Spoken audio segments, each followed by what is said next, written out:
Assalamualaikum warahmatullahi wabarakatuh. Halo, perkenalkan aku Okta Ramayani dengan NIM A1A2222046. Kali ini aku akan berhistorytelling atau bercerita dengan tema Perang Dunia Kedua. Mari kita simak cerita berikut ini. Bayangkan, dunia yang kita kenal hari ini pernah hampir runtuh. Bukan cuman perang antar negara, tapi perang yang benar mengguncang cara manusia memandang hidup. Kemanusiaan bahkan masa depan manusia pun ikut terancam. Perang itu adalah Perang Dunia Kedua, konflik terbesar sepanjang sejarah manusia. Dan sekarang aku akan bawa kamu jalan pelan-pelan ke masa itu, ke tahun 1939. Jadi begini ceritanya. Setelah Perang Dunia Pertama selesai, tahun 1918, banyak negara sebenarnya ini belum benar-benar pulih. Jerman hancur, ekonominya runtuh, rakyat kelaparan, pekerjaan sulit, harga barang melambung tinggi, negara-negara Eropa lain juga goyah. Nah, kondisi kacau seperti ini menjadi pupuk yang sangat pas buat lahirnya pemimpin yang keras, ambisius, dan siap membuat perubahan apapun caranya, termasuk Adolf Hitler.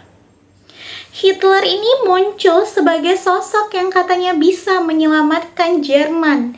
Ia bilang Jerman harus bangkit lagi, harus jadi kuat, harus membalas semua penghinaan setelah Perang Dunia Pertama.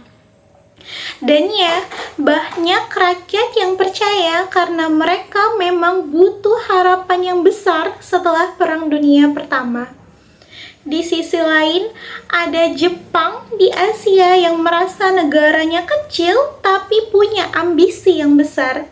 Jepang ingin menjadi kekuatan terbesar di Asia, menguasai sumber daya, menyingkirkan negara barat dari wilayah timur. Sementara itu, Italia yang dipimpin oleh Benito Mussolini yang juga punya ambisi membuat Italia kembali seperti Romawi kuno. Dunia pelan-pelan panas. Puncaknya yaitu pada tanggal 1 September 1939, Jerman bergerak. Hitler memerintahkan pasukannya menyerang Polandia. Gaya menyerangnya ini cepat, brutal, dan terkoordinasi, disebut Blitzkrieg atau perang kilat. 2 hari setelah itu, Inggris dan Prancis pun langsung murka dan menyatakan perang terhadap Jerman. Dan klik, Perang Dunia II resmi dimulai. Tapi yang bikin konflik ini jadi lebih besar itu adalah aliansinya. Jika satu negara ikut perang, negara sekutunya pun akan ikut berperang juga. Seperti domino, jatuh satu semuanya ikut tumbang. Dalam 2 tahun pertama, Jerman seperti monster yang nggak bisa dihentikan. Denmark jatuh, Norwegia jatuh, Belanda, Belgia, Luxembourg pun tumbang. Prancis akhirnya ikut jatuh juga. Kalian bayangkan, Eropa itu seperti papan catur raksasa dan Jerman menguasai hampir seluruh wilayahnya. Tapi ada satu negara yang tetap bertahan, yaitu adalah negara Inggris. London dibom hampir tiap malam, rumah hancur, kota menjadi gelap, orang-orang pun tidur di bunker. Tapi mereka tidak pernah menyerah. Lalu Jerman melakukan satu langkah keliru yang bikin semuanya berubah. pada tahun 1941 dia menyerang Uni Soviet. Mungkin musim panas mereka unggul, tetapi begitu musim dingin datang, pasukan Jerman kedinginan, lapar, kehabisan logistik, tank-tank mereka beku, senjata macet, bahkan Uni Soviet pun mulai melawan balik. Kemudian, dari sinilah titik balik perang Eropa terlihat. Selanjutnya, kita geser sedikit menuju ke benua Asia. Di Jepang ingin menguasai Asia Tenggara, termasuk Indonesia waktu itu yang masih Hindia Belanda, tetapi ada satu masalah besar, yaitu Amerika Serikat. US ini kaya, industrinya kuat, armadanya lautan besar. Selama Eropa kacau, Amerika ini sebenarnya masih diam, belum mau ikut berperang. Nah, tetapi Jepang ini tetap nekat menyerang Amerika. Puncaknya itu pada tanggal 7 Desember 1941, mereka menyerang pangkalan Amerika Serikat di Pearl Harbor, Hawaii. Pesawat-pesawat Jepang datang tiba-tiba membombardir kapal-kapal Amerika. Serangan itu bikin Amerika marah besar, dan sejak hari itu Amerika resmi masuk perang.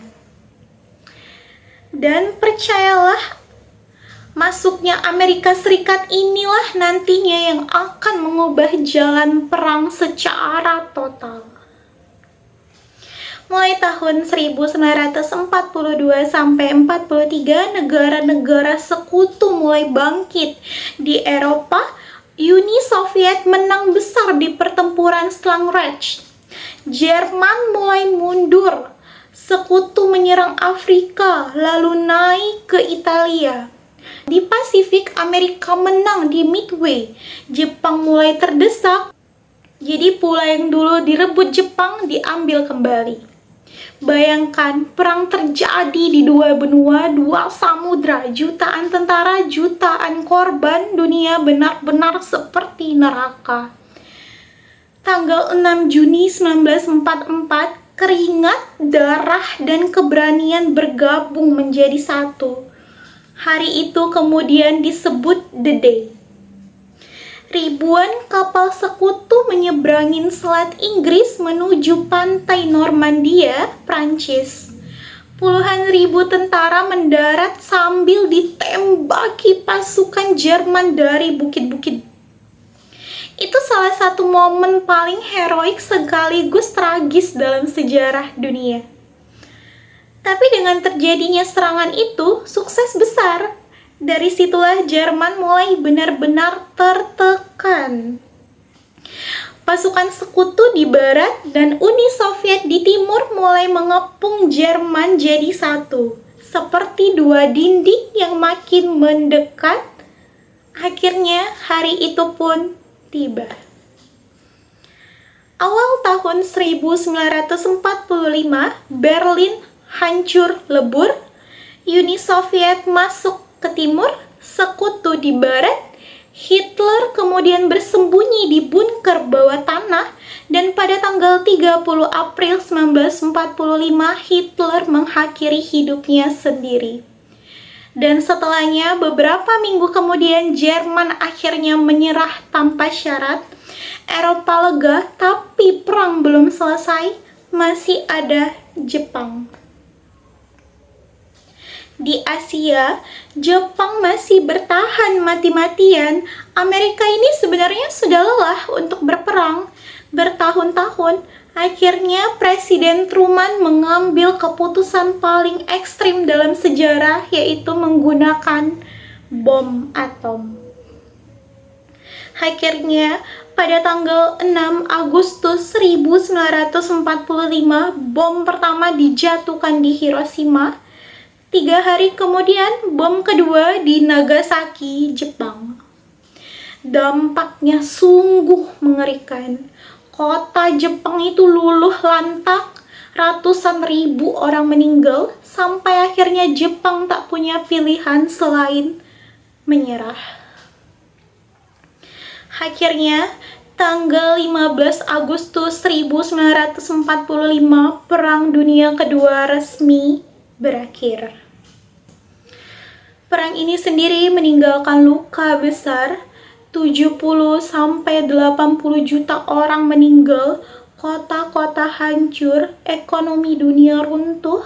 Tapi dari perang ini juga lahirlah PBB, dekolonisasi negara-negara Asia Afrika, perang dingin antara Amerika versus Uni Soviet.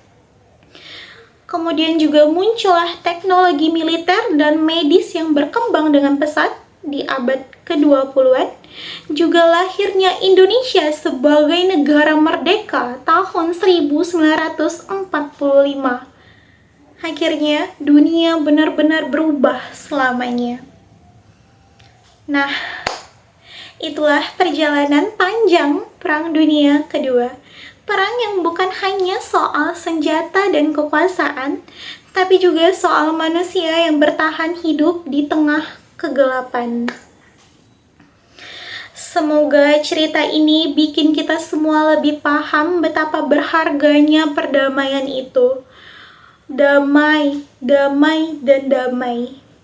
Karena jika perang datang lagi, kita nggak akan tahu dunia akan jadi seperti apa. Baiklah, semoga cerita tentang Perang Dunia Kedua ini yang saya ceritakan tadi dapat menjadi manfaat bagi kita semua dan dapat juga menambah wawasan untuk kita semua yang menyimak dan mendengarkan sampai dengan selesai. Sekian. Cukup sampai di sini. Jika ada kekurangan, saya mohon maaf. Saya akhiri. Wassalamualaikum warahmatullahi wabarakatuh. Sampai bertemu lagi.